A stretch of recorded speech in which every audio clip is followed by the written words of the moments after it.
রমজান পরবর্তী 9টা করণীয় আমরা মনে রাখবো। বলেন সবাই কয়টা? 9টা। 1 নাম্বার, যেই ভালো আমলগুলো করলাম এই আমলগুলো নষ্ট না করা। খাতা কলম যদি এনে থাকেন কেউ লিখে ফেলতে পারেন, কাজে লাগবে। রমজান পরবর্তী দ্বিতীয় কাজ, বলেন আমার সাথে, হেদায়েতের মোকাবেলায় পথভ্রষ্টতা গ্রহণ না করা। এখন এই হেদায়েতের মোকাবেলায় পথভ্রষ্টতা গ্রহণ না করা যদিও অনেকে ঈদের রাতেই গ্রহণ করছে, রমজানের সব রোজাগুলো পালন করছে, বাট ঈদের রাতে আপনার সাউন্ড বক্স ছাইরা হিন্দি বাংলা বিভিন্ন ইত্যাদি ভাষার গান, যেই গান তারা নিজেরা বুঝে আবার কিছু বুঝে না, কি যে গানে কইতেছে এটা এরাও বুঝতে চায়, কিন্তু শুধু টাকের উপর ফাও ফাও লাফাইতেছে। 3 নম্বর, বলেন শয়তানকে, বলেন সবাই শয়তানকে শত্রু হিসাবে গ্রহণ করা। 4 নাম্বার কাজ, রমজান মাসে বলেন তো নামাজ বেশি পড়ছি না কম পড়ছি? এটা গুরুত্ব সহকারে শুনবো। রমজানে নামাজ বেশি পড়ছি। এশার নামাজ আজকে পড়ছি 9 রাকাত, রমজানে পড়ছি 29 রাকাত। এশার সালাত ফরজ পড়লাম 4 রাকাত, সুন্নত পড়লাম 2 রাকাত, তারাবি পড়লাম 20 রাকাত, এই হলো আপনার কত রাকাত? 26 রাকাত। বিতির পড়লাম 3 রাকাত, এই হলো কয় রাকাত? 29 রাকাত। এখন বলেন তো 29 রাকাত এশার নামাজ পড়লাম, সিজদা কি রমজানের বাহিরে বেশি দিলাম না রমজানে বেশি দিলাম? রমজানে। তাহলে বোঝা গেল রমজানে নামাজের অভ্যাস আমাদের বেশি। আচ্ছা, রমজানে নামাজের এই অভ্যাস সারা জীবন ধরে রাখার তৌফিক দান করেন। তো আপনাদের কাছে আমার পঞ্চম আবদার হলো, রমজানে যে কোরআন পড়ার একটা অভ্যাস আমাদের তৈরি হয়েছিল, এই অভ্যাসটা সারা জীবন ধরে রাখা। সত্যি করে বলছি, আপনারা কোরআন প্রতিদিন একটু একটু হলেও পড়ার চেষ্টা করেন, মুষলধারে বৃষ্টির মতো রহমত আপনার ঘরে প্রবেশ করবে। আমি সহ সবাই নিয়োগ করি ইনশাআল্লাহ প্রতিদিন একটু হলেও কোরআন পড়বো তো ইনশাআল্লাহ। 6 নাম্বার, রমজান মাসে জিকির একটু বেশি করছি আমরা। সুবহানাল্লাহ বেশি বলছি, আল্লাহু আকবার বেশি বলছি। 20 রাকাত তারাবিতে আল্লাহু আকবার কতবার বলছি আমরা? তার মানে বোঝা গেল রমজানে আল্লাহর নাম অন্য মাসের চেয়ে বেশি নিছি। এই আল্লাহর নাম যে রমজানে বেশি নিছি, এই অভ্যাসটা সারা জীবন ধরে রাখবো ইনশাআল্লাহ। ঠিক আছে না? জিকির করা। রমজান পরবর্তী 7 নাম্বার কাজ, গুরুত্বপূর্ণ কাজ, কোন আল্লাহ ওয়ালাদের সংস্রবে সপ্তাহে 1 দিন চেষ্টা করবেন যাওয়ার। সপ্তাহে 1 দিন হলেও আর কি, বেশি পারলে বেশি, সপ্তাহে অন্তত 1 দিন হলেও চেষ্টা করবেন কোন আল্লাহ ওয়ালার সোহবত নেওয়া, কোন আল্লাহ ওয়ালার সান্নিধ্যে গিয়ে কাটানোর চেষ্টা করা। 8 নম্বর, এটা কোন মাস আরবি? শাওয়াল। বলেন শাওয়াল মাসের 6টি রোজা রাখা। বলেন 6টি রোজা রাখা। রমজান পরবর্তী 9 নাম্বার কাজ, গুনাহ ছেড়ে দেওয়ার দৃঢ় প্রতিজ্ঞা করা। বলেন আবার বলেন। রমজান পরবর্তী 9টা করণীয় আমরা মনে রাখবো। বলেন সবাই কয়টা? 9টা। 1 নাম্বার, যেই ভালো আমলগুলো করলাম এই আমলগুলো নষ্ট না করা। খাতা কলম যদি এনে থাকেন কেউ লিখে ফেলতে পারেন, কাজে লাগবে। সূরা নাহলের 92 নং আয়াতে আল্লাহ পাক রব্বুল আলামিন বলেন, ওয়ালা তাকুনু কাল্লাতী নাকাদাত ওয়াজলাহা মিন বা'দি কুওয়াতিন আনকাসা।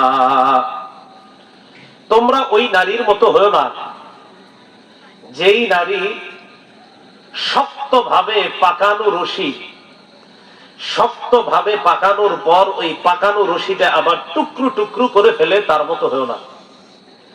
একজন নারী সুতা দিয়ে পাকায় একটা রশি মজবুত করে বানাইছে, সুন্দর একটা রশি বানাইছে, বানানোর পর এটা আবার টুকরা টুকরা করে ফেলছে, তো বানাইছে কেন?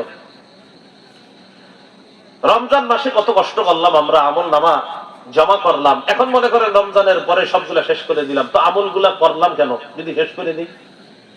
তো আল্লাহ বললেন ওই নারীর মতো হয়ো না যেই নারী শক্ত করে রশি দিয়ে সুতা পাকাইলো, পাকানোর পর শক্ত করে ওই রশিগুলা বাঁধার পর আবার ওই পাকানো রশিটা ছিঁড়ে ফেলে, তার মতো তোমরা হয়ো না। সূরা মুহাম্মদের 33 নং আয়াতে আল্লাহ বলেন, ইয়া আইয়ুহাল্লাযীনা আমানু আতিউল্লাহ ওয়া আতিউর রাসূলা ওয়া লা তুবতিলু আ'মালাকুম। হে ঈমানদারগণ, তোমরা আল্লাহর আনুগত্য করো, রাসূলুল্লাহ সাল্লাল্লাহু আলাইহি সাল্লামের আনুগত্য করো, এবং তোমরা তোমাদের আমলগুলো নষ্ট করো না। তোমরা তোমাদের আমলগুলোকে বাতিল করে দিও না, নষ্ট করে দিও না। আমল নষ্ট হয় কিভাবে? আমল নষ্ট হয় অনেকগুলা কারণে, এর মধ্যে কিছু কারণ আমরা জানি। সূরা মাইদার 5 নম্বর আয়াতে আল্লাহ বলেন, ওয়ামাই ইয়াকফুর বিল ঈমানি ফাকাদ হাবিতা আমালুহু ওয়া হুয়া ফিল আখিরাতি মিনাল খাসিরিন। যে ব্যক্তি ঈমানের সাথে কুফরি করে তার আমলনামা বরবাদ, তার আমলনামা নষ্ট হয়ে যায়, আর আখিরাতে সে ক্ষতিগ্রস্ত হবে। নাউজুবিল্লাহ। তাহলে আমলনামা নষ্ট হয়ে যায়, এক নাম্বার জানলাম। ঈমানও আছে, সাথে সাথে আবার কুফরিও করে। নাউজুবিল্লাহ। আমলনামা নষ্ট হয় আরেকটা ভয়ঙ্কর অপরাধের কারণে, শিরিক করা। বলেন কি করা? শিরিক করা। সূরা জুমারের 65 নং আয়াতে আল্লাহ বলেন, ওয়ালাকাদ উহিয়া ইলাইকা ওয়া ইলাল্লাযীনা মিন ক্বাবলিক লাইন আশরাকতা লায়াহবাতান্না আমালুকা ওয়া লাতাকুনান্না মিনাল খাসিরিন। নবী, আপনার প্রতি ওহী প্রেরণ করা হয়েছে, আপনার পূর্ববর্তী যে নবীরা এসেছেন দুনিয়াতে তাদের প্রতিও এই ওহী প্রেরণ করা হয়েছে, যদি আপনি শিরিক করেন তো আপনার আমলনামা বরবাদ হয়ে যাবে। দেখছেন যে নবীরা আল্লাহ বলতেছে যে আপনিও যদি শিরিক করেন আপনার আমলনামা শেষ। তো নবীরে এই কথা আল্লাহ বললেন। আমরা যে প্রতিনিয়ত কত পরিমাণ ভুল করি আল্লাহ জানে, যে এত এত ভুল আমাদের হয় মুখ দিয়ে। এই ভুলের কারণে অনেক সময় আমাদের আমলনামা আছে না গেছে, ঈমান আছে না গেছে, এটা আমরা জানি না। আল্লাহ আমাদেরকে হেফাজত করেন। আমিন আমিন। সূরা আরাফ 147 নং আয়াত আল্লাহ পাক রব্বুল আলামিন বলেন, ওয়াল্লাযীনা কাযযাবু বিআয়াতিনা ওয়া লিকাইল আখিরাতি হাবিতাত আ'মালুহুম হাল ইউজজাউনা ইল্লা মা কানু ইয়া'মালুন। যারা আমার আয়াতগুলোকে অবিশ্বাস করে, মিথ্যা সাব্যস্ত করে, ওয়া লিকাইল আখিরা, আখিরাতের সাক্ষাৎ যারা অস্বীকার করে, অবিশ্বাস করে, হাবিতাত আমালুহুম, তাদের আমলনামা সব বরবাদ। 5 ওয়াক্ত সালাত আদায় করেন, আবার যদি বলেন পরকাল আমি বিশ্বাস করি না, আপনার এই 5 ওয়াক্ত নামাজের কোনো মূল্য নাই। 5 ওয়াক্ত নামাজ করে আখিরাত বিশ্বাস করে না, সব বাদ। হুজুর আমি নামাজ করি, রোজা রাখি, তবে আখিরাত নিয়ে আমার কিছু প্রশ্ন আছে। অনেক স্বঘোষিত কিছু শিক্ষিতরা এই প্রশ্ন করে, স্বঘোষিত শিক্ষিতরা এই প্রশ্ন করে, হুজুর আমি নামাজ পড়ি 5 ওয়াক্ত, তবে আখিরাত নিয়ে কিছু কথা আছে, এরকম বলে আর কি। কবরে যে আযাব হবে এটা আমার মাথায় আসে না, আবার নামাজ পড়ে 5 ওয়াক্ত। কবরে আযাব আসে, এটা ওনার মাথায় আসে না। কবরের আযাব রে আমাদের অনেক মুসলমান বর্তমানে তৈরি হয়ে গেছে যারা কবরের আযাব অস্বীকার করে। আল্লাহ হেফাজত করেন। রাসূলুল্লাহ সাল্লাল্লাহু আলাইহি সাল্লাম 2 কবরের পাশ দিয়ে অতিক্রম করলেন। রাসূলুল্লাহ সাল্লাল্লাহু আলাইহি সাল্লাম অতিক্রম করার সময় বললেন, ইন্নাহুমা লা ইউআযাবান। এই 2 কবরওয়ালাকে শাস্তি দেওয়া হচ্ছে, নবীজি বললেন। এরপর আল্লাহ নবী বললেন, মা ইউআযাবানি ফি কাবীর। এই 2 কবরবাসী, 2 কবরওয়ালাকে বড় কোনো অপরাধের কারণে শাস্তি দেওয়া হয় না। এর মধ্যে একজন, আম্মা আহাদুহুমা ফাকানা ইয়ামশি বিন নামিমা, তাদের মাঝে একজন দুনিয়ার মধ্যে চুগলখড়ি করত, একজনের কাছে লাগিয়ে বেড়াইতো। এই ব্যক্তিকে কবরে এই কারণে শাস্তি দেওয়া হতো, এই কারণে কবরের মধ্যে শাস্তি দেওয়া হচ্ছে। ওয়া আম্মাল আখার, আরেকজন, ফাকানা লা ইস্তাতিরু মিনাল বাউল, এই ব্যক্তি প্রস্রাবের ছিটা ফোঁটা থেকে বাঁচত না, পবিত্রতা ভালোভাবে অবলম্বন করত না, প্রস্রাবের পর, ইস্তেঞ্জার পর ভালোভাবে পবিত্রতা অবলম্বন করত না। এই 2 কারণে 2 কবরবাসীকে শাস্তি দেওয়া হচ্ছে। বলেন তো নবীজি এই কথাটা সাহাবায়ে কেরামকে যখন বলছে, এটা কি রাসূল ইন্তেকালের পরে বলছে না আগে? আগে বলছে। রাসূল দেখা বলতেছে এই 2 কবরে শাস্তি দেওয়া হচ্ছে, মানে রাসূল আল্লাহর পক্ষ থেকে জেনেছেন তাই বলে দিয়েছেন। কারণ নবীজি আল্লাহর পক্ষ থেকে না জানা ছাড়া নিজে কিছু বলে না, যেটা আল্লাহ কোরআনে বলে দিয়েছেন, ওয়া মা ইয়ানতিকু আনিল হাওয়া ইন হুয়া ইল্লা ওয়াহয়ু ইউহা। তিনি নিজের পক্ষ থেকে কিছু বলে না, তিনি যা বলেন এটা ওহী। সুবহানাল্লাহ। তো কবর আযাব হয়নি? হয়। এখন একজনে বললো আমি 5 ওয়াক্ত নামাজ পড়ি কিন্তু কবরের আযাব বিশ্বাস করে না, তাহলে তো হলো না। আল্লাহ পাক রব্বুল আলামিন সূরা আরাফের 147 নং আয়াতে বলেন, ওয়াল্লাযীনা কাযযাবু বিআয়াতিনা ওয়া লিকাইল আখিরাতি হাবিতাত আ'মালুহুম। যারা আমার আয়াতগুলোকে অস্বীকার করে, অবিশ্বাস করে, আর আখিরাতের সাক্ষাৎকে যারা অবিশ্বাস করে, হাবিতাত আমালুহুম, তাদের আমলনামা সব বরবাদ। তাদের আমল নামা নষ্ট হয়ে যাবে। আল্লাহ আমাদেরকে হেফাজত করেন। আমল নামা নষ্টের আরেকটা কারণ, সেটা হলো এমন কাজ করা যেই কাজে আল্লাহ রাগ হয়ে যায়। বলেন সবাই, এমন কাজ করা যেই কাজে কে অসন্তুষ্ট হয়? আমি আপনি এমন একটা কাজ করলাম যেই কাজে আল্লাহরে অসন্তুষ্ট করে ফেললাম, এরকম অসন্তুষ্ট করে ফেলার কারণে আল্লাহ আমার আপনার আমল নামা বরবাদ করে দিতে পারে। নাউজুবিল্লাহ। সূরা মুহাম্মদ ৮ নম্বর ৯ নম্বর আয়াতে আল্লাহ বলেন, ওয়াল্লাযীনা কাফারু ফাতাসাল্লাহুম ওয়া আদাল্লা আ'মালাহুম, যারা কাফের তাদের জন্য ধ্বংস, ওয়া আদাল্লা আ'মালাহুম, তাদের আমল নামা যা আছে সব ব্যর্থ করে দিয়েছেন আল্লাহ। কেন? যালিকা বিআন্নাহুম কারিহু মা আনজালাল্লাহ, এটা এই কারণে যে আল্লাহ যেই বিধানগুলো দুনিয়াতে দিয়েছেন এগুলো তারা অপছন্দ করে। কি করে? অপছন্দ করে, ভালো লাগে না আল্লাহর বিধান। নাউজুবিল্লাহ, ভালো লাগে না।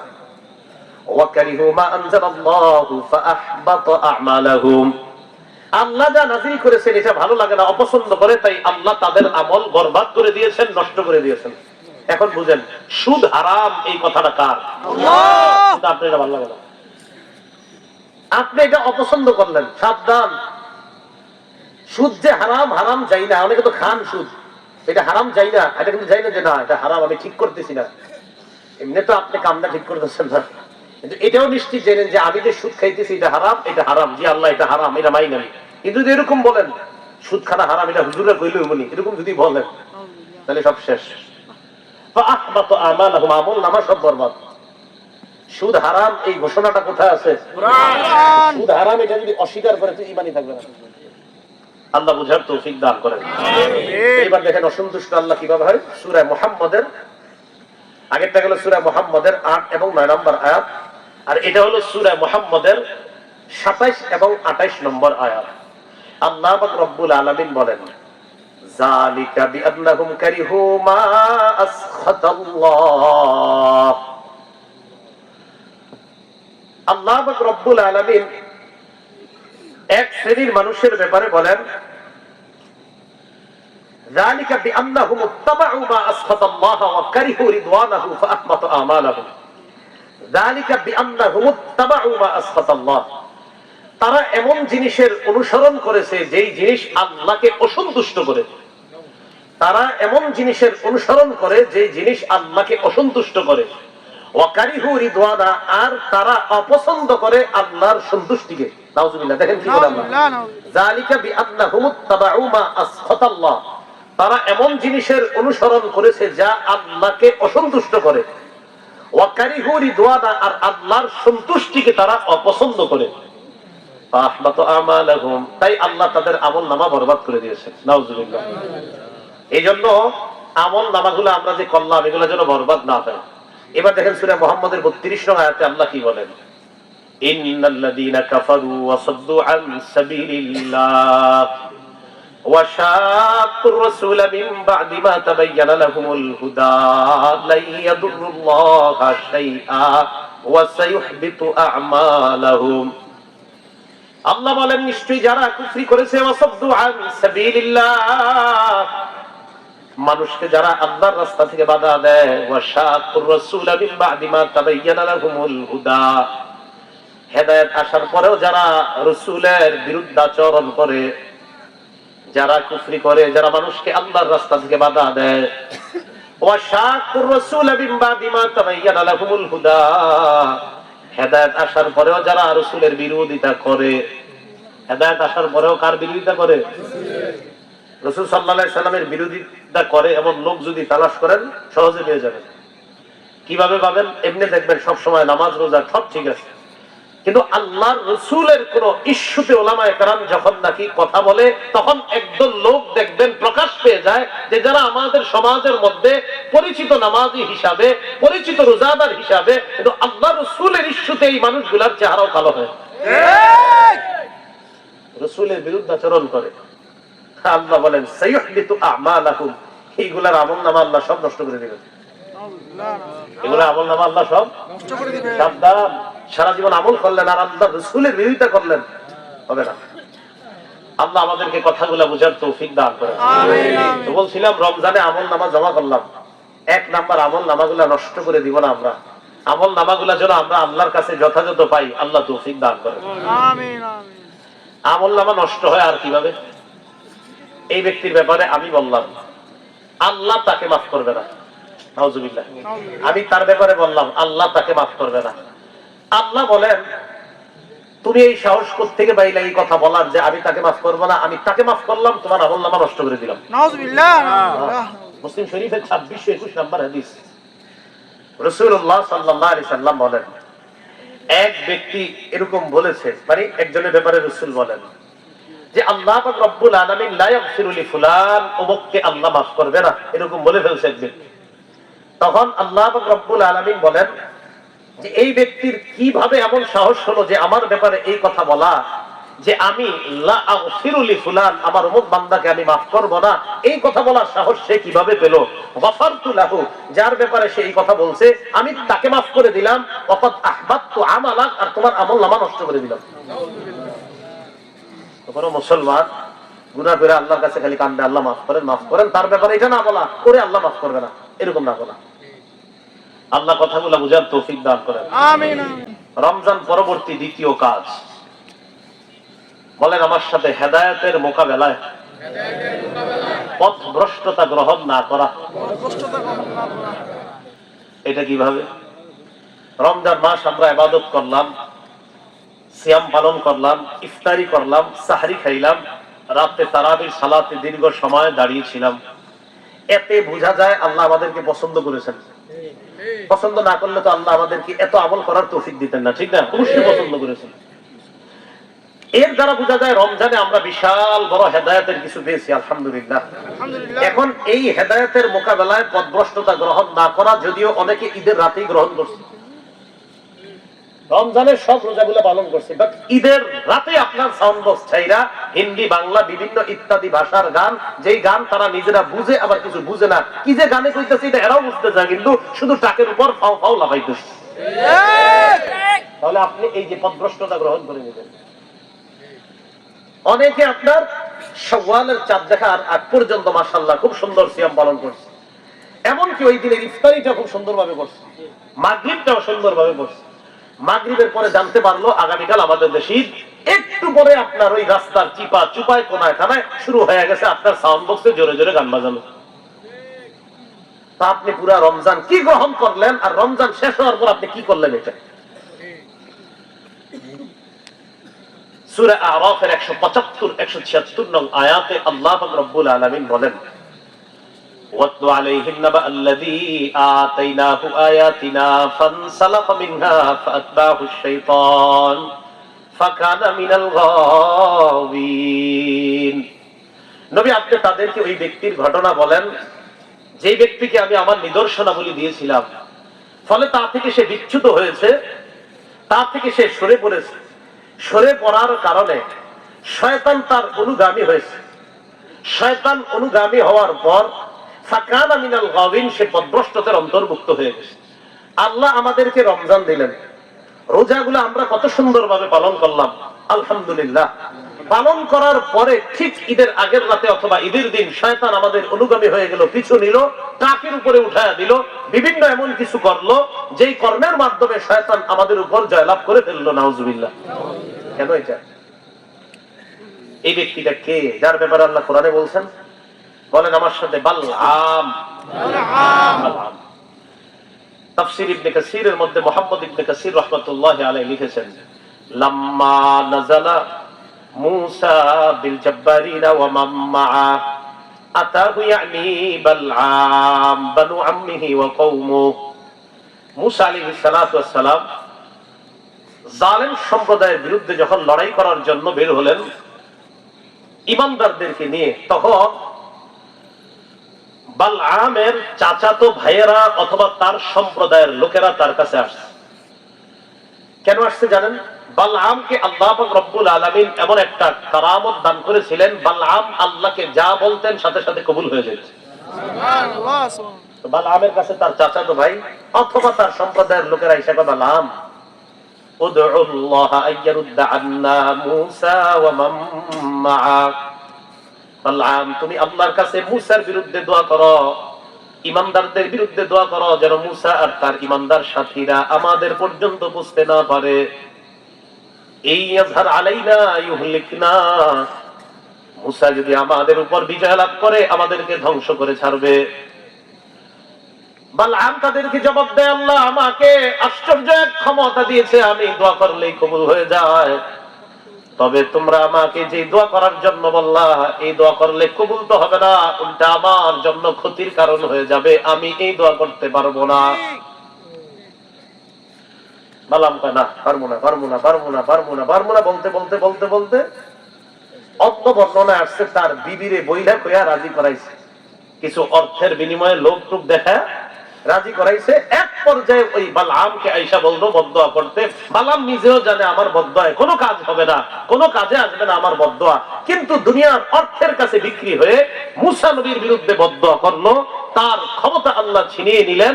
শুধু তাই না, কোন বর্ণনা আসছে তার জিহ্বাটা বের হয়ে গেছে। নাউযুবিল্লাহ, জিহ্বাটা সূরা আরাফের 176 নম্বর আয়াতে আল্লাহ বলেছেন, ফামাসালুহু কামাসালিল কাল, তার দৃষ্টান্ত কুকুরের মতো।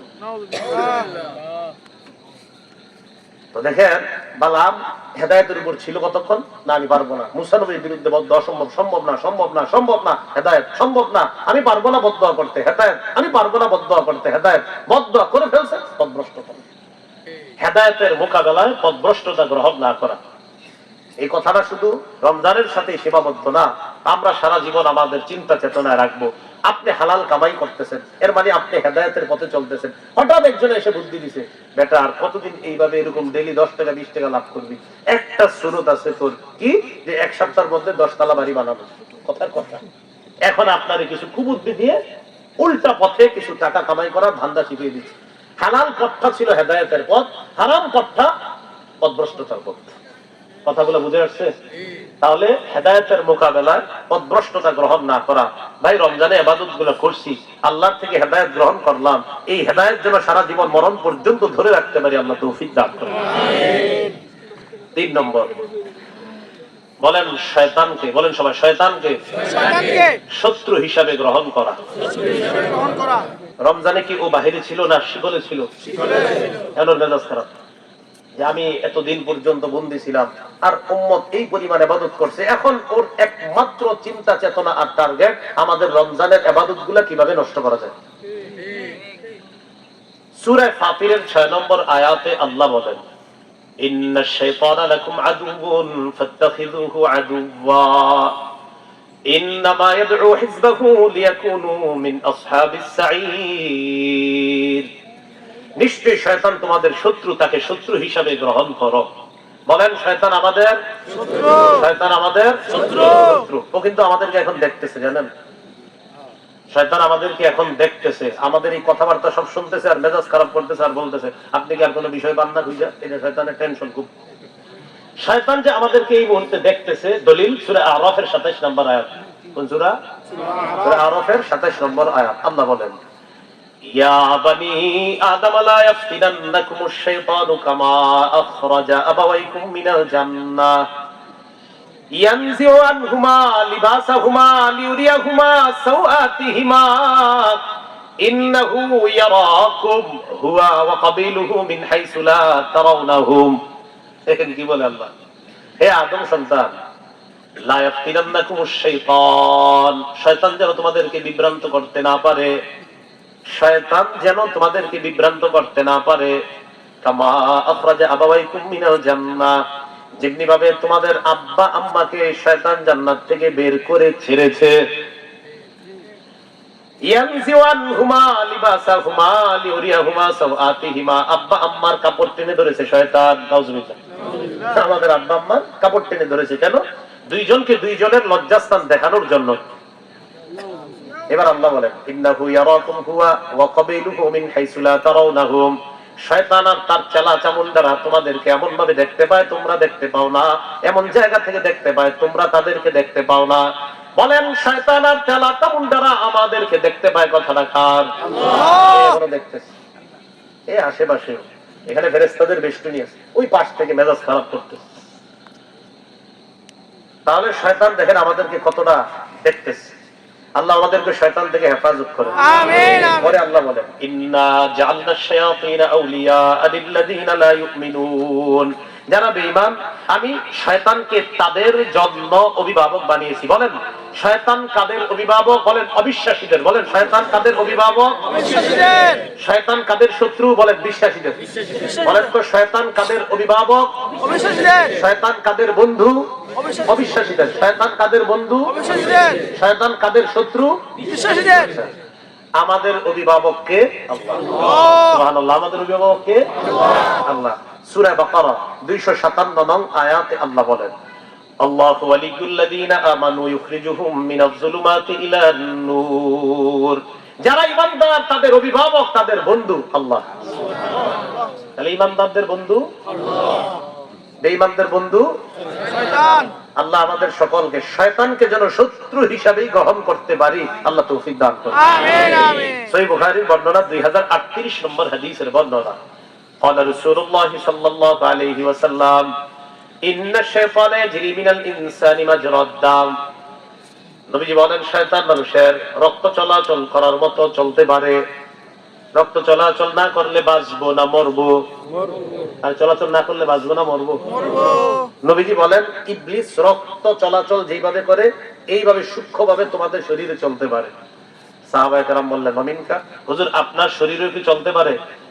নবীজি বললেন নবীনি আমার শরীরেও চলতে পারে, ওয়ালাকিন্নাল্লাহ আ'আনানি ফাআসলাম, তবে শয়তানের মোকাবেলায় আল্লাহ আমাকে সাহায্য করে তাই আমি নিরাপদ থেকে যাই। শয়তানের কুমন্ত্রণা থেকে আল্লাহ আমাদেরকে হেফাজত করেন, আমিন। আমাদের দুশমন কয়জন জানেন? বলেন আমাদের দুশমন 4 প্রকার। বলেন কয় প্রকার দুশমন? 4 প্রকার। বলেন তো দুশমন কয় প্রকার? 4 প্রকার। দুশমন বানানে কয় অক্ষর? 4 অক্ষর। বলেন কয় অক্ষর? 4। দাল শিন মিম নুন। বলেন দাল শিন মিম নুন। আমাদের দুশমন কয়টা? 4টা। দুশমন বানানে কয় অক্ষর? 4 অক্ষর। 1 নাম্বার বলেন 1 নাম্বার। আমাদের 1 নাম্বার দুশমনের নাম দুনিয়া। 2 নাম্বার অক্ষর কি? শিনে শয়তান। আমাদের দ্বিতীয় দুশমন শয়তান। 3 নাম্বার মিম, মিমে মাখলুকাত, আমাদের তৃতীয় শত্রু মাখলুকাত। 4 নুন, নুনে নফস, আমাদের চতুর্থ দুশমন নফস। দুশমন বানানে কয় অক্ষর? 4। দুশমন কয়জন? 4 জন। দুশমন 4 জন পাওয়া যায় কোথায়? বলেন দুশমন বানানে। বলেন কোথায়? দুশমন বানানে। দুশমন বানানের মধ্যেই দুশমন 4টিকে খুঁজে পাওয়া যায়। দালে দুনিয়া, শিনে শয়তান, মিমে মাখলুকাত, নুনে নফস। দুশমন 4টা, বানান 4টা, আবার এই 4টার মধ্যেই পাওয়া যায় দুশমন। সুন্দর একটা সিস্টেম শিখে গেল, তাহলে আর ভুল হবে না আমাদের। দুশমন দুশমন। আচ্ছা যাই হোক, এর মধ্যে দ্বিতীয় শয়তান। এই শয়তান নামক শত্রু থেকে আল্লাহ আমাদেরকে হেফাজত করেন, আমিন। রমজান পরবর্তী চতুর্থ কাজ, আমার আগে যিনি আলোচনা করেছেন, সম্ভবত এর আগে যিনি আলোচনা করেছেন নামাজ সম্পর্কে খুব আলোচনা করেছিলেন, সম্ভবত কদ আফলাহাল মুমিনুন থেকে। রমেশ যতক্ষণ ঘুমাইছি ততক্ষণ শুনি নাই, ঘুম থেকে ওঠার পরে কদ আফলাহাল মুমিনুন থেকে সম্ভবত আলোচনা করেছিলেন, ততটুকু শুনছি। তো 4 নাম্বার কাজ, রমজান মাসে বলেন তো নামাজ বেশি পড়ছি না কম পড়ছি? এটা গুরুত্ব সহকারে শুনবো। রমজানে নামাজ বেশি পড়ছি। এশার নামাজ আজকে পড়ছি 9 রাকাত, রমজানে পড়ছি 29 রাকাত। এশার সালাত ফরজ পড়লাম 4 রাকাত, সুন্নত পড়লাম 2 রাকাত, তারাবি পড়লাম 20 রাকাত। এই হলো আপনার কত রাকাত? 26 রাকাত। বিতির পড়লাম 3 রাকাত। এই হলো কয় রাকাত? 29 রাকাত। এখন বলেন তো 29 রাকাত এশার নামাজ পড়লাম, সিজদা কি রমজানের বাহিরে বেশি দিলাম না রমজানে বেশি দিলাম? রমজানে। তাহলে বোঝা গেল রমজানে নামাজের অভ্যাস আমাদের বেশি। আচ্ছা, এই যে মাদ্রাসার যে মসজিদটা, এই মসজিদে রমজান মাসে ফজরের নামাজে মুসল্লি আজকে ফজরের চেয়ে বেশি হয়েছে না কম হয়েছে? বেশি হয়েছে। তাহলে আজকে ফজরের নামাজটা এই মসজিদই তো হয়েছে। আরে ফজরের নামাজটা এই মসজিদে হয়নি? রমজানের ফজরে যে মুসল্লিগুলা এই মসজিদে আসছে, আজকে ওই মুসল্লিগুলা কি এলাকায় ছিল? তা আসে নাই কেন? ছিল। এখন মন দিয়ে বুঝেন কথাটা। তাহলে রমজান মাসে আমরা ফজর পড়লাম, এলাকাবাসী মুসল্লিও বেশি হলো। আজকে রমজানের বাহিরে আমরা ফজর পড়লাম, ওই পরিমাণ মুসল্লি হলো না। রমজানের ফজরের মুসল্লি যদি বাকি 11 মাস ফজরে ওই পরিমাণ মুসল্লি হয়, শয়তান আর বেঈমানদের ঘুম হারাম হয়ে যাবে। যে মুসলমানরা শুরুটা করলো, রমজান মাসে আমরা স্বাভাবিকভাবে নামাজ একটু বেশি পড়ছি, এই অভ্যাসটা সারা জীবন ধরে রাখার তৌফিক দান করেন। সূরা বাকারা 238 নং আয়াতে আল্লাহ বলেন, হাফিজু আলাস সালাওয়াতি ওয়াস সালাতিল মুস্তা ওয়া কুমু লিল্লাহি কানিতিন। তোমরা নামাজের প্রতি যত্নবান হও, বিশেষ করে মধ্যম নামাজের প্রতি তোমরা যত্নবান হও। قال رسول الله صلى الله عليه وسلم ان اول ما يحاسب به العبد يوم القيامه صلاته। কিয়ামতের ময়দানে সর্বপ্রথম আমলনামার মধ্যে নামাজের হিসাব হবে। আল্লাহ বলেন তোমরা নামাজের প্রতি যত্নবান হও, বিশেষ করে মধ্যম নামাজ দ্বারা কি উদ্দেশ্য? মুফাসসিরিন কেরামের মাঝে মতভেদ। হাদিস থেকে বোঝা যায় মধ্যম নামাজ দ্বারা আসরের নামাজ উদ্দেশ্য। কোন নামাজ? আসর। সহিহ বুখারীর 6396 নং হাদিসের বর্ণনা। খন্দকের যুদ্ধের দিন রাসূলুল্লাহ সাল্লাল্লাহু আলাইহি সাল্লাম বলেন, মালা আল্লাহু কুবুরাহুম ওয়া বুয়ুতাহুম নারা শাগালুনা আন সালাতিল মুস্তা হাত্তা গাবাতিশ শামস। রাসূলুল্লাহ সাল্লাল্লাহু আলাইহি সাল্লাম বলেন, আল্লাহ তাদের কবরগুলো, আল্লাহ তাদের ঘরগুলোকে আগুন দ্বারা পরিপূর্ণ করুক। তারা আমাদেরকে মধ্যম নামাজ থেকে ব্যস্ত করে রেখেছে, যার কারণে আমরা মধ্যম নামাজটা টাইম মতো পড়তে পারি নাই। এমনকি সূর্য ডুবে গেছে। সূর্য ডুবে কোন নামাজের পর? বলেন, সূর্য ডুবে কোন নামাজের পর?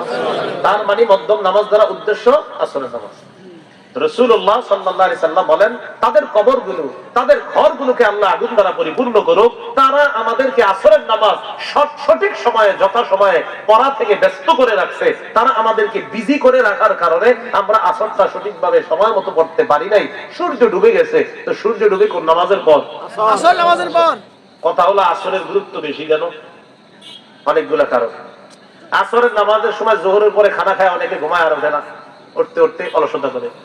আবার এক শ্রেণী বাজারে যায় বাজার করতে করতে ভুলে যায়। আরেক শ্রেণী খেলতে যাওয়ার কারণে আসর ভুলে যায়। এই জন্য হাদিসের কিতাবগুলোতে আপনারা তালাশ করলে দেখবেন ফজর, আসর আর এশার নামাজের গুরুত্ব অনেক বেশি দেওয়া হয়েছে। কোন নামাজ? ফজর, আসর, এশা। কেন? কারণ এই তিন নামাজে মানুষ বেশি অলসতা করে। ফজরেরটা কি বলবো, আমাদের শুধু এটা বইলা লাভই নেই। ফজর ঠিক না? ফজর কিন্তু আমাদের বিভিন্ন জায়গায় পড়া হয়। তো মাশাআল্লাহ অনেক সময় আমি এবং মুসল্লি আমরা 2-3 দিনই থাকি এরকম। এটা কেন? অনেক সময় বিভিন্ন কারণে দেখা যায় বিভিন্ন মসজিদে ফজর পড়া হয়। গতকালকে ঝড় হয়েছে আপনার মাগরিবের সময়, 5টা মসজিদে কোনো মুসল্লি নেই। আর গতকাল মাগরিবের সময় আমি মসজিদে মাগরিব জামাতে পড়ার জন্য আমি নিজেই ড্রাইভ করতেছিলাম। তো যাইতে এক জায়গায় যাইতেছি, গাড়িতে একাই ছিলাম, একাই ড্রাইভ করতেছিলাম। তো যাইতেছি যে সামনে মসজিদে পড়বো, মুসল্লি নাই। পরেরটাই পড়বো, কেউ নাই। পরেরটাই পড়বো, কেউ নাই। পরেরটাই কেউ নাই। আরে ঘটনা কি? নাই কেন? তো ঝড়ের কারণে কেউ আসতে পারে না, হয়তো বাড়িতে পড়ে নিয়েছে। অবশেষে শেষে গিয়ে এক জায়গায় পড়ছি। যাই হোক, আলহামদুলিল্লাহ, তাও পড়ছি এক মসজিদে। রাসূলুল্লাহ সাল্লাল্লাহু আলাইহি সাল্লাম আসরের গুরুত্ব বেশি দিয়েছেন। সহিহ বুখারীর 552 নং হাদিসের বর্ণনা। قال رسول الله صلى الله عليه وسلم الذي تفوته صلاة العصر فكأنما وتر أهله وماله। যে ব্যক্তির আসরের নামাজ ছুটে যায়, কেমন যেন তার ধন সম্পদ, সন্তান সন্ততি সব ধ্বংস হয়ে গেল। নাউযুবিল্লাহ। কোন নামাজ? আসর। আপনার ধন সম্পদ একদিকে রাখেন, আসরের নামাজ আরেকদিকে। হুজুর একটু ব্যস্ত আছি, কেন? পরে নামাজটা পড়বো। আরে ভাই আসেন না, আরেকটু পরে আসতেছে। আরে আসেন না, আরেকটু পরে। আরেকটু করতে করতে সূর্য ডুবে যায়। আমাদের মা বোনরা রান্নার ব্যস্ততার কারণে ম্যাক্সিমাম আসরের নামাজটা ঝামেলা করে। আরেকটু লবণ লেগে আসতেছে না, রান্না করে কার জন্য? স্বামীর জন্য, সন্তানের জন্যই তো। তো আপনি আসর না পড়লে না আপনার স্বামী, সন্তান, সম্পদ সব ধ্বংস। রাসূল বললেন, আপনি কার জন্য কি করতেছেন? বলেন, রান্না আগে না নামাজ? নামাজ। আল্লাহ বুঝার তৌফিক দান করেন। এর মানে এই না যে আপনি সব করে ফেলবেন। বিষয় তো আছে অবশ্যই, চাইলেই সব হয়, চাইলেই সব হয়। মনে রাখবেন, আল্লাহর কাজ করার জন্য যদি আপনি নিয়ত করেন আর চেষ্টা করেন, আল্লাহ আপনাকে সহজ করে দিবে সব। আপনার রান্নাও হবে, সবই হবে, ঠিক হবে সব। আর যদি আল্লাহর কাজ করার জন্য আপনার নিয়ত না থাকে, দেখবেন দুনিয়ার সবকিছু আপনার কাছে একটু দেরি দেরি মনে হয়। আর যদি আল্লাহর কাজ যত সময় করতে চান, আল্লাহ সব সহজ করে দিবেন। সহিহ বুখারীর 553 নং হাদিসের বর্ণনা। قال رسول الله صلى الله عليه وسلم من ترك صلاة العصر فقد حبط عمله। আল্লাহ নবী বলেন, যে ব্যক্তি আসরের নামাজ ছেড়ে দেয়, তার আমলনামা কেমন যেন বরবাদ হয়ে গেল। তার আমলনামা বরবাদ হয়ে গেল, যে আসরের নামাজ ছেড়ে দিল। রমজানে নামাজের এই অভ্যাস সারা জীবন ধরে রাখার তৌফিক দান করেন। 5 নম্বর কাজ, সত্যি করে বলবেন, রমজান মাসে কোরআন তেলাওয়াত অনেকে 1 খতম 2 খতম 3 খতম পড়ি, যারা পুরা বছরও কোরআন পড়ি না কিন্তু রমজানে পড়ি, পরে হুজুরের কাছে গিয়ে দোয়া চাই, হুজুর আমি 2 খতম কোরআন পড়ছি, একটু দোয়া করেন। সত্যি কথা না? আমাদের অনেক মা বোনরাও রমজানে কোরআন খতম করে, দাদা দাদি নানা নানুর কবরের আযাব মাফের জন্য কোরআন খতম করে, তো বাকি 11 মাস কেন কোরআন খতম হয় না আমাদের বলেন? তো আপনাদের কাছে আমার পঞ্চম আবদার হলো, রমজানে যে কোরআন পড়ার একটা অভ্যাস আমাদের তৈরি হয়েছিল, এই অভ্যাসটা সারা জীবন ধরে রাখা ইনশাআল্লাহ। সত্যি করে বলছি, আপনারা কোরআন প্রতিদিন একটু একটু হলেও পড়ার চেষ্টা করেন, মুষলধারে বৃষ্টির মতো রহমত আপনার ঘরে প্রবেশ করবে ইনশাআল্লাহ। আমি সহ সবাই নিয়ত করি ইনশাআল্লাহ, প্রতিদিন একটু হলেও কোরআন পড়বো তো ইনশাআল্লাহ। দেখেন, নামাজে গেছেন, জোহরের নামাজে গেলেন, মাগরিবে গেলেন, তো কথার কথা মাগরিবের নামাজে যাওয়ার পরে দেখতেছেন আজান দেওয়ার এখনো 10 মিনিট 15 মিনিট 20 মিনিট বাকি। আর আমাদের গ্রামগঞ্জের মসজিদগুলোতে দেখবেন মাগরিবের অনেক আগেই মুসল্লিরা চলে আসে। তো আপনি মাগরিবের 10-15 মিনিট আগে মসজিদে গিয়ে বসে রয়েছেন, তো যেহেতু বসেই রয়েছেন, কিছু খোলেন না কোরআনটা। 10 মিনিট বসে আছেন, একটু কোরআন খোলেন। 10 মিনিটে আপনি একটা পৃষ্ঠা পড়েন না, শুদ্ধ করে 1টা-2টা পৃষ্ঠা পড়েন। যদি বলেন হুজুর আমি তো অন্যগুলো একটু শুদ্ধ কম হয়, তো ফালাক নাস এগুলো তো একটু শুদ্ধ আছে, তো কোরআনটা একটু খোলেন। আমি কেন কোরআন খুলতে বলতেছি? কোরআন খুলে যদি প্রতিদিন পড়েন, এই কোরআনের সাথে আপনার আজীব একটা মহব্বত সৃষ্টি হবে। বিশ্বাস করেন, আপনারা শুরু করেন আজকে থেকে, প্রতিদিন একটু একটু কোরআন পড়েন, আজকে পড়েন, কালকে পড়েন, 1-2 মাস পড়েন। আপনি 2 মাস পরে হঠাৎ একদিন কোরআন যদি দেখা না পড়েন, এই হুজুরদেরকে এসে বলবেন হুজুর খুব খারাপ লাগতেছে, কেন গত 2 মাসের একদিনও আমার কোরআনের সাথে মোহাব্বত ছুটেছে এমন হয় নাই, আজকে হঠাৎ আমি কোরআন খুলতে পারি নাই, খুব খারাপ লাগতেছে। বোঝা গেল কোরআনের প্রতি আপনার মোহাব্বত তৈরি হয়ে গেছে। তাহলে রমজানে আমরা কোরআন পড়ার অভ্যাসটা হয়েছে আমাদের, এটা আমরা সারা জীবন ধরে রাখবো, আল্লাহ তৌফিক দান করেন। কোরআন পরিত্যাগ করব না। সূরা ফুরকানের 30 নং আয়াতে আল্লাহ বলেন, وقال الرسول يا رب إن قوم اتخذوا هذا القرآن مهجورا। কিয়ামতের ময়দানে রাসূলুল্লাহ সাল্লাল্লাহু আলাইহি সাল্লাম বলবেন, হে আমার রব, আমার সম্প্রদায় কোরআন পরিত্যাগ করেছে। আমাদের অনেক ঘরের মধ্যে এখন কোরআনের এমন অবস্থা, না পড়তে পড়তে এক পর্যায়ে কোরআন মসজিদে এসে কয় হুজুর কোরআনটা রাখেন, ঘরে একটু পুরাতন হয়ে গেছে। আচ্ছা, তাও ভালো যে মসজিদে দিয়েছে, যদি ভালাই দিত আল্লাহ হেফাজত করছে। ভাই কোরআনটা ঘরে রেখে দিয়ে না, ডেইলি পড়েন, সবাই পড়েন, আপনিও পড়েন, আপনার ছেলেরও পড়তে বলেন, আপনার মেয়েকে পড়তে বলেন। কলেজ ইউনিভার্সিটি স্কুলের ছাত্র যারা আছেন এখানে, আর ঘরে যে মেয়েরা আমার কথা শুনতেছেন, আপনাদেরকে আমি বলি, সকাল ফজরের পরে আপনারা দেখি অনেকে সাইকেল নিয়ে কোচিং এ চলে যান, আপনাদের হাতে পায়ে ধরি বলি একটু কোরআনটা খোলেন। আপনার প্রতিদিনের টার্গেট, জীবনের লক্ষ্য থাকবে, ফজরের পর আমার প্রথম কাজ একটু হলেও কোরআন পড়া, এরপর আমার কোচিং সেন্টার, ডাক্তারি আর যত বিদ্যা আছে পরে আগে কোরআন। ঠিক আছে তো ইনশাআল্লাহ? জেনারেল স্টুডেন্ট যারা আছেন প্রতিদিন কোরআন পড়েন, দেখবেন ওই লাইনও আল্লাহ আপনারে বড় করে দিবে ইনশাআল্লাহ।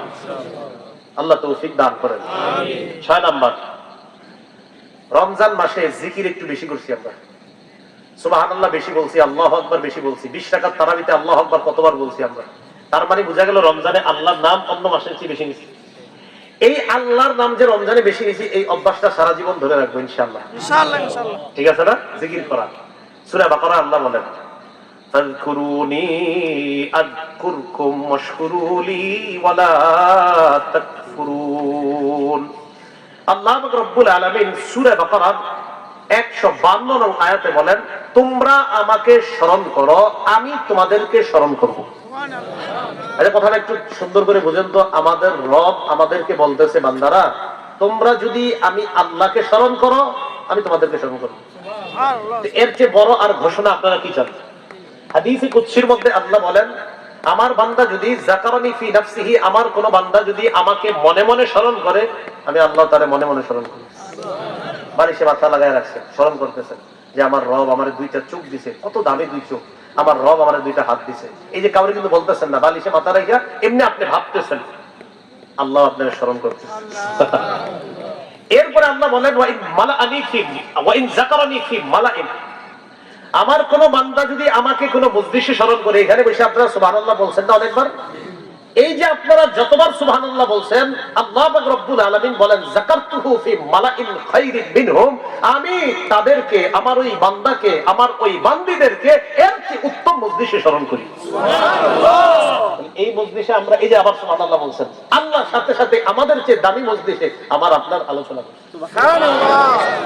রমজানে আমরা আল্লাহরে স্মরণ একটু বেশি করছি, তাহলে এই একটু বেশি স্মরণ কি শুধু রমজানে না সারা জীবন? আল্লাহ কথাগুলো বুঝার তৌফিক দান করেন। রমজান পরবর্তী 7 নাম্বার কাজ, গুরুত্বপূর্ণ কাজ, কোন আল্লাহ ওয়ালাদের সংস্রবে সপ্তাহে একদিন চেষ্টা করবেন যাওয়ার। সপ্তাহে একদিন হলেও আর কি, বেশি পারলে বেশি, সপ্তাহে অন্তত একদিন হলেও চেষ্টা করবেন কোন আল্লাহ ওয়ালার সোহবত নেওয়া, কোন আল্লাহ ওয়ালার সান্নিধ্যে গিয়ে কাটানোর চেষ্টা করা। বলতে পারেন এটার ফায়দা কি? এটার ফায়দা আপনাদেরকে আমি বলে বুঝাতে পারবো না, এটা তারাই বুঝবেন যারা সেখানে বসবেন, কিছুদিন পরে নিজেই উপলব্ধি করতে পারবেন। বলেন চার্জ, বলেন তো সবাই চার্জ। সেখানে এক সপ্তাহে একবার যাবেন আর নিজেকে চার্জ দিয়ে আসবেন। চার্জ। সূরা তাওবার 119 নং আয়াতে আল্লাহ বলেন, ইয়া আইয়ুহাল্লাযীনা আমানুত্তাকুল্লাহা ওয়া কুনু মা'আস সাদিকিন। হে ঈমানদারগণ, তোমরা আল্লাহকে ভয় করো, সত্যবাদীদের সাথে থাকো। আচ্ছা, আল্লাহকে ভয় করো পরে সত্যবাদীদের সাথে থাকো, এটা আল্লাহ কেন বলবেন? মানে তাকওয়া অবলম্বন করার জন্য, তাকওয়া শিখার জন্য, তাকওয়া জানার জন্য আল্লাহ ওয়ালাদের কাছে যাওয়া দরকার। আল্লাহ ওয়ালাদের কাছে যত বেশি যাবে সে তত বেশি তাকওয়া শিখে মুত্তাকি হতে পারবে। তাহলে আমরা কি একটু ওয়াদা করতে পারি ইনশাআল্লাহ? এই এলাকার অনেক মসজিদের মধ্যে মাশাআল্লাহ সাপ্তাহিক মজলিস হয়, হালকা হয়, জিকির হয়, আলোচনা হয়, বিভিন্ন মাদ্রাসায় ধর্মীয় আলোচনা হয়। আমি যেখানে আসছি এই পাশে যেখানে বসাইছে আমাকে, এটাও একটা মাদ্রাসা। এই মাদ্রাসা মসজিদকে কেন্দ্র করেও সাপ্তাহিক কোনো মসজিদ হতে পারে। এই মসজিদগুলা বিশ্বাস করেন মাহফিলের চাইতে 1000 গুণ বেশি ফায়দা হয় ওই মসজিদগুলা। দেখেন আস্তে আস্তে ওই দেখবেন ছোট ছোট মসজিদ যেখানে আপনার 20 জন 30 জন 50 জন বসে ওরা আল্লাহ ওয়ালা বয়ান করতেছে, ওখানে দেখবেন অনেক ফায়দা হয়, অনেক উপকার হয়। আপনার দিলের অনেক রোগ তাদের থেকে নির্ণয় করতে পারবেন। ওদের মসজিদে বসলে দেখবেন এমন এমন আলোচনা আসে, তখন আপনি নিজে বলবেন, হ্যাঁ হ্যাঁ এই ঝামেলা তো আমার মধ্যে আছে, আজকে হুজুর এই কথাটাই বলছে, আসলে হুজুর বলে নাই। আপনি একজন রোগী ওই জায়গায় আছেন, এই জন্য আপনার রোগের কথাটা আল্লাহ তার মুখ দিয়ে বলায় দেন। আপনি রোগী তো ওখানে গেছেন না, এই জন্য আল্লাহ রোগ নির্ণয়, আপনার রোগ সম্পর্কে আল্লাহ তো জানে। তাই আল্লাহ ওয়ালার মুখ দিয়ে যদি আল্লাহ চান, আল্লাহ বলায় দেন যে এইখানে তো এই রোগীরা আছে, তো আল্লাহ যা চান তা করেন। এই জন্য বলছিলাম কলবের রোগ থেকে মুক্তি পেতে হলে আল্লাহ ওয়ালাদের কাছে গিয়ে ওই কলবের রোগ সম্পর্কে জানা, জেনে ওই রোগগুলা থেকে বেঁচে থাকা। আর কলব যখন নাকি আপনি গুনাহমুক্ত, অহংকার, হাসাদ মুক্ত করবেন, ইনশাআল্লাহ কোরআন সুন্নাহর যে আলো, যে নূর, হেদায়েতের যে আলো, এই আলো আল্লাহ দিলে বসায় দিবেন। রমজানের আমরা অনেক ইবাদত করছি, অনেক আলো আল্লাহর থেকে গ্রহণ করেছি। তো দেখবেন রমজান গেছে না, 7-8 দিন হয়েছে, এই 15-20 দিন পরে আপনাদের অনেকে অনেক আলেমকে বলবে গিয়ে, হুজুর ইদানিং দিয়ে ইবাদত করতে ভালো লাগে না। আসলে এরকম হয়ে যায়, কিন্তু হুজুর ইবাদত তো ভালো লাগে না, ওই যে আপনি চার্জ দেন না তো। রমজানে তো আপনার মাশাআল্লাহ শয়তান বন্দী থাকার কারণে ইবাদতে মজা পাইছেন। এখন তো শয়তান আর বন্দী না, ও তো এখন ছাড়া আছে। তাই আপনাকে এখন ইবাদত করার জন্য, এই ইবাদতের মজা পাওয়ার জন্য চার্জ দিতে হবে। তো এই জন্য বলছিলাম আল্লাহ ওয়ালাদের কাছে যাওয়া, এটা রমজান পরবর্তী 7 নম্বর কাজ। পরবর্তী ইনশাআল্লাহ 8 নম্বর। এটা কোন মাস আরবি? শাওয়াল। বলেন শাওয়াল মাসের 6টি রোজা রাখা। বলেন 6টি রোজা রাখা। মুসলিম শরীফের 2648 নম্বর হাদিসের বর্ণনা, قال رسول الله صلى الله عليه وسلم, রাসূলুল্লাহ সাল্লাল্লাহু আলাইহি ওয়াসাল্লাম বলেন, মান সামা রমাদান সুম্মা আতবাহু সিত্তাম মিন শাওয়াল, যে ব্যক্তি রমজানের রোজা রাখে এরপর শাওয়াল মাসের 6টি রোজা রাখে, কানা কাসিয়ামিদ দাহরি কুল্লি, পুরা বছর কেমন যেন সে রোজা রাখছে। সুবহানাল্লাহ। মাসালা শুনেন, শাওয়াল মাসের 6টি রোজা চাইলে আপনি টানা 6 দিন রাখতে পারেন, আবার চাইলে ভেঙে ভেঙেও রাখতে পারেন। আজকে একটা রাখলেন, আবার 2 দিন রাখবেন না, পরে একটা। মোট কথা শাওয়াল মাসে 6টা হলেই হবে। মা বোনরা যারা, মা বোনরা হাসবেন না কেউ, শ্রদ্ধার সাথে শুনবো। মা বোনরা যারা রমজান মাসে আল্লাহ প্রদত্ত অসুস্থতার সম্মুখীন হয়েছে, এই অসুস্থতার কারণে অনেক মা বোনরা 3 দিন, 5 দিন, 7 দিন, 10 দিন বা কম বেশি রোজা রাখতে পারে না। তারা যদি রমজান পরবর্তী শাওয়ালের 6টি রোজা রাখতে চায়, শাওয়ালের 6 রোজা আলাদা রাখতে হবে, আর তাদের ভেঙে যাওয়া রোজা আলাদা রাখতে হবে। কথা বুঝে আসছে? আচ্ছা, আরেকটু স্পষ্ট করি। মনে করেন আমাদের কোনো বোন রমজানে 5টি রোজা রাখতে পারে নাই অসুস্থতার কারণে। রমজানের পরে তিনি এই 5 রোজা তার কাজা আলাদা করতে হবে, আর শাওয়ালের 6 রোজা আলাদা রাখতে হবে। এমন না যদি আমি শাওয়ালের রোজার দিন যদি ওই রোজার নিয়ত করি, হবে না। বুঝে আসছে? তাহলে শাওয়ালের রোজা আলাদা, আর ভাঙতি যে রোজা ওটা আলাদা রাখতে হবে। এই হলো 8 নাম্বার কাজ আমাদের রমজান পরবর্তী। রমজান পরবর্তী 9 নাম্বার কাজ, গুনাহ ছেড়ে দেওয়ার দৃঢ় প্রতিজ্ঞা করা। বলেন, আবার বলেন।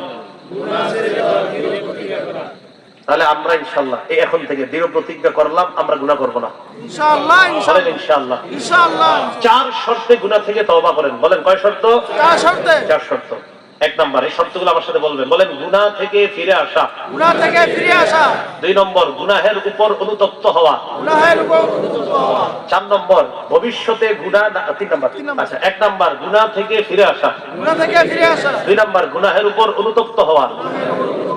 3 নম্বর, ভবিষ্যতে গুনাহ না করার অঙ্গীকার করা। ভবিষ্যতে গুনাহ না করার অঙ্গীকার করা। 4 নম্বর, বান্দার হক আদায় করে দেওয়া। বান্দার হক আদায় করে দেওয়া। মনে থাকবেন ইনশাআল্লাহ। ইনশাআল্লাহ। 4 শর্তে গুনাহ থেকে আমরা তওবা করব। 1 নাম্বার, গুনাহ থেকে ফিরে আসা। 2 নাম্বার, আমি গুনাহটা করছি, অনুতপ্ত, ছি আমি ঠিক করি নাই, এটা অনুতপ্ত। অনুতপ্ত কিন্তু আজীব এক জিনিস। ইবনে মাজাহ 4252 নম্বর হাদিসে আল্লাহ রাসূল বলেন, আন-নাদামু আত-তাওবা, অনুতপ্ত হওয়াটাই তওবা। সুবহানাল্লাহ। একজন ব্যক্তি অনুতপ্ত হয়েছে, এটাই তওবা। 3 নম্বর, ভবিষ্যতে এই গুনাহ করব না, এই অঙ্গীকার করা। 4 নম্বর, বান্দার হক থেকে থাকলে হক আদায় করে দেওয়া।